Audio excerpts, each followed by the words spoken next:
You won't get me just yet. I'm not dead yet, crows. Wonder if that's long enough. So, take 3. Greetings, hi, and welcome, fellow patients. Hopefully this will work this time. I think what I need to do is I need to wait for a little bit for the live stream to catch, because if I start talking too soon, it always seems to crash out of me and I have to start over. But considering it hasn't crashed by now, I think we might be good. Yes, okay. Still here, haven't broken. Cool, fine. Hi, as I said, welcome, fellow patients. Sorry for doing this update late tonight, and also the Gunjack game yesterday quite late. But I'm here to tell you at the moment, I have just survived the polybus curse. Well, I say only just survived. I'm still only just barely on the edge right here. Yeah. Couple of days ago, I reviewed the game Polybus. Just played it for about like half an hour or so. But there came in a little bit of a warning, or you could say an urban legend that went with that game, that people who used to play the arcade game Polybus used to suffer from fits, seizures, hallucinations, and sometimes even death and suicide. Well, and I think the creators of that game creators of the game Polybus kind of was hoping to live up through the hype to get it to make sales.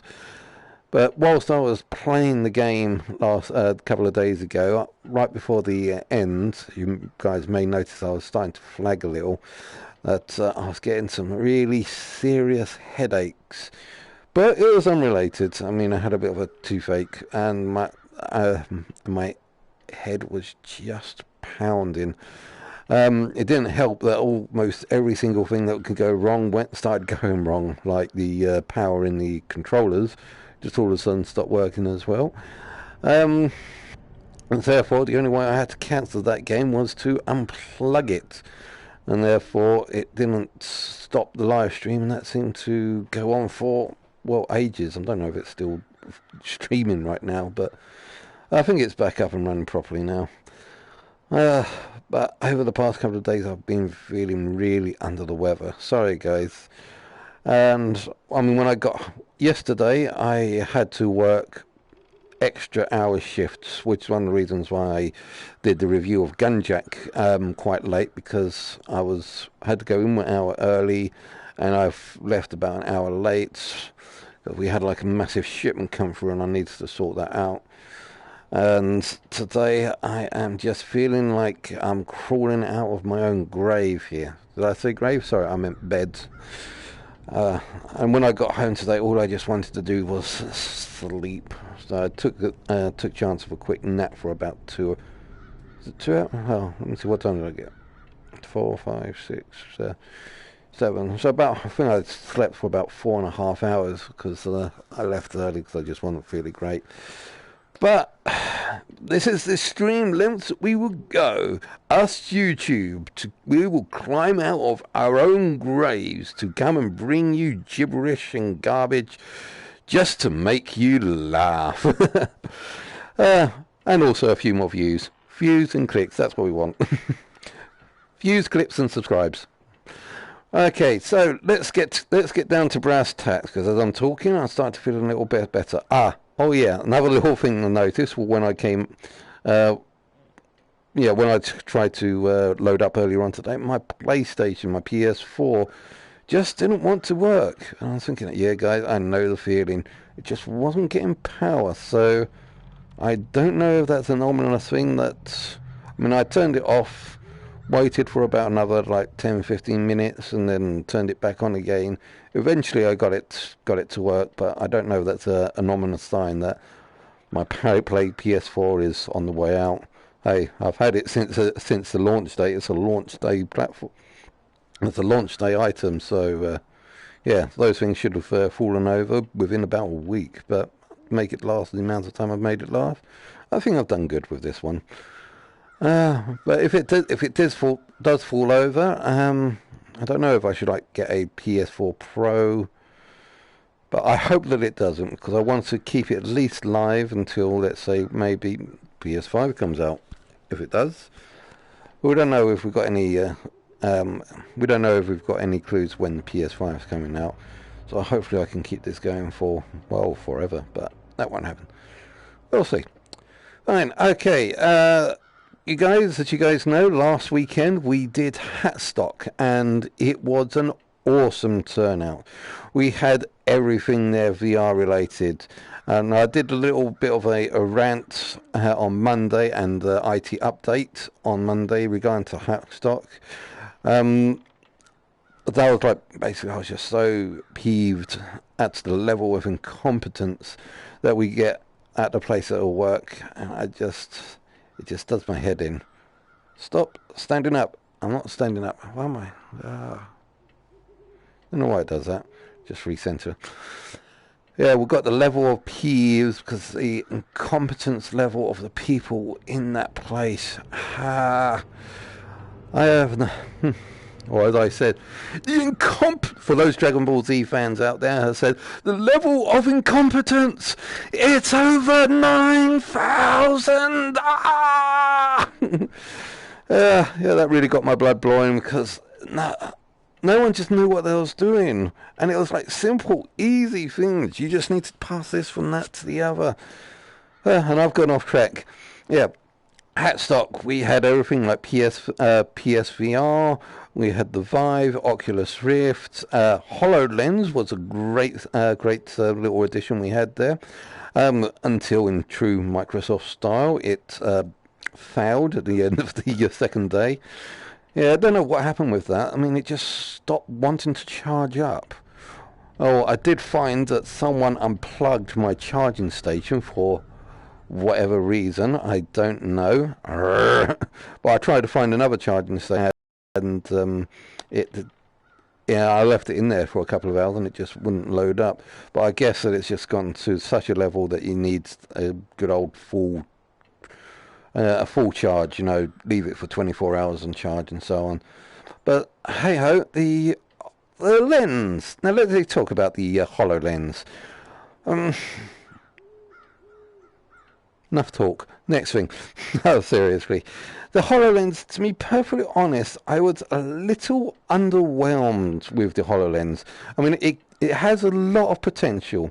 Don't get me wrong, it has a lot of potential. When I'm seeing all these demonstrations on YouTube, I can see how that works, but it's not like that. It just doesn't like that. Firstly, you put this thing on, and there's a slight square, a very tiny little square in the center of your display, and if your eyes aren't completely lined up to it, you can't see anything. But if it is, it will only be a small window onto the holographic world that it creates. Now, it takes a while to load up because it is scanning the area around you, and sometimes you can actually see it scanning because, let's just say, the floors or pillars or even the ceiling in the areas around you, they start getting wire mesh overlaid over them sometimes, just to show, I think I know where we are. This is this sort of arena. I've got this in our stored memory, and yes, so I will load up the pre-sequence for this arena that it looks familiar to. So I find that it's kind of cool that the headset can actually scan the area around you and work out where you are in that area. But then you can grab like holograms off the wall, little miniature blocks, and they would like start playing. The only holograms we have would like predefined holograms, like a cat or a ballerina or maybe a little astronaut. But I went to the wall, picked them up, select them, and I placed them around the room so that people could just wander around and have a look at them. So it's sort of like a holographic art gallery. So yeah, people was wearing the HoloLens, they was just wandering around the room and see, okay, there's this hologram that's placed on over here, And if I do my finger gesture, it will start playing the video of that graphics. Which, as I said, in general, for IT sakes, it is pretty impressive and cool. But I like to start wondering, is that it? I mean, just placing holograms. Yeah, I mean, it would be good if it was like a virtual art gallery, as I said earlier, but nothing that's really what they promised. I mean, I was thinking of like full proper HD quality graphics being overlaid on the screen, and I can see everywhere around. No, as I said, the holograms were grainy, and like I said, a small tiny square in front of you that if you were properly lined up, you might see what's through there. So yeah, I think the HoloLens does need a lot of work on it. Impressive technology, but needs a lot of work to make it more appealing to the audience. Because I'm sure a lot of people that might get this would like the I want my money back, please. Yeah, so I think we need to unless you're an early adopter. I mean, if you're an early adopter, which I think is great, yay. No, not me, but I think early adopters are great. I mean, they're the people that push this industry forward and will make things happen. For all those PSVR early adopters, because there are so many people that snapped up the PSVR, we are getting games left, right and centre that's coming out. And like I said, that is really awesome that we've done that as a community. We've stuck together. There are like millions of people out there that thought, right, okay, we want PSVR. It's a great medium. It works with our games. And so we want game developers to start incorporating it in their games, and we've achieved that. We are starting to get quite a lot of games coming out. Now, moving on forwards, next week, I really hope that Amazon doesn't get my order messed up, but I am so psyched up for this Farpoint coming out next week, if any of you guys can tell. Farpoint coming out on the 16th, so I should be getting the aim controller delivered to me, delivered to my workplace at about the 16th. So when I take that home, I'll be unboxing that for you guys, and then whilst videoing it, I will be upstreaming that whilst doing a live video capture at the same time. So yeah, that's something to look forward to next week. The aim controller itself, I have said so many times, and I will say it again, this aim controller is what we're waiting for. The Farpoint game itself just happens to be the first game that's adopting it, and like I said, we got to love the early adopters. The aim controller is not just like sticking a move stick inside a bit of plastic. The move stick, when it came out, was fundamentally flawed. It didn't work to what we need it to work to. The move stick, or the move controller, for its name, doesn't allow you to move. You need the dual stick controllers to move. So it really didn't work. I mean, it's okay as like a standard pointer or wand waver, but that'll be in stationary games, and you can't really use it for like first-person shooters. Now, the aim controller that will come out on Tuesday is what we've been wanting for. It is the ideal design. It will have the mixture of the move controller functionality as well as the dual stick controller movability, and that, as I said, is what we really want in a game. We'll be able to play a full proper FPS game by holding the gun up, aiming down the sights, shooting over our shoulders if need be. It'll have like reload functions with the buttons over side to be able to reload or change weapons by throwing it up in the air or over your shoulder, I've been told, to change which weapons you've got. And also the big deal is that it will have the move stick or the dual stick control at the back, which will allow you to run, walk, strafe in any direction that you want. And pretty much in an FPS shooter, you can't ask for more.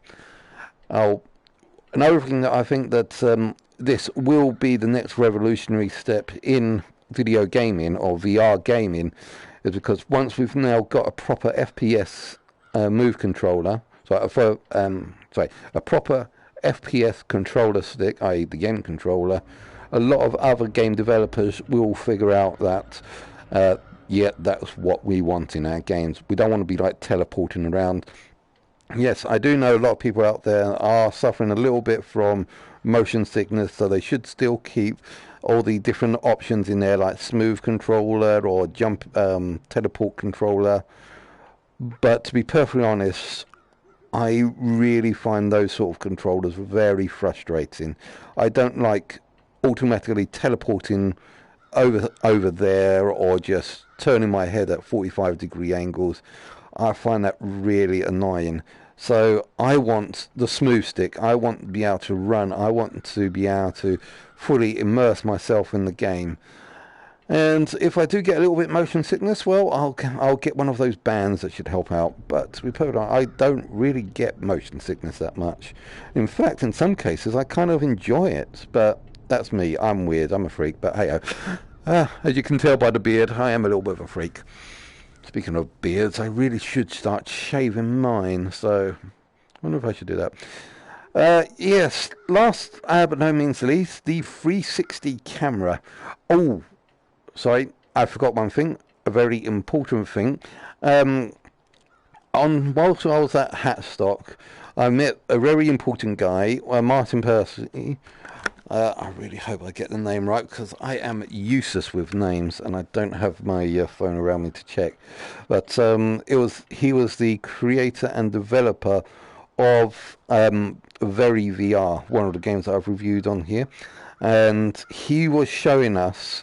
And he did a little interview of what he wants 360 cams to be like. He wants zero space accuracy, as in when you let me see, how do I put this?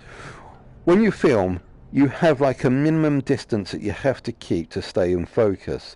However, he used a special rig that costs thousands of pounds. That allows a tiger to get right up in your face, so to speak, and well, basically eat the camera. And as the tiger's eating the camera, you can see right down the tiger's throat in pitch perfect quality. And that is where what he's saying that 360 cameras need to develop. And hopefully we are going that sort of way. I've got an interview with him on my 360 cam, as well as interviews with a few other developers on Hatstock, which I am currently in the process of trying to put into a proper video. Maybe about 45 minutes or so. I was trying to keep it to 30 minutes, but I think with a few extras I could stretch it to 45. Not that I want to, it just might stretch to 45. But yeah, I seem to be good at stretching things out for some reason or another. Don't mean to, sorry.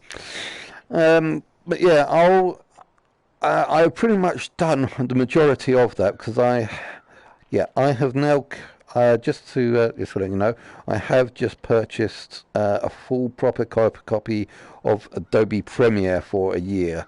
And yeah, I don't think I'm going to be able to stretch my budget any further because that thing was annoyingly expensive. But now that I've actually got that, I will start creating proper videos with my 360 cam and try and see if I can at least upload one 360 video a week. So next week I am going to... Okay, I can't promise that because it's through the lack of, through materials or whatever. I've got a documentary that when I finished creating, I should be able to put up for Monday 6 o'clock schedule, and I will try and see if I can make this a frequent thing. I don't know how much I can because of lack of things I can work with, but I'm going to try and see if I can get in contact with our amateur dramatics group, Woodhouse Players, and ask them to see if I can create some 360 videos whilst they're rehearsing and performing and doing stuff.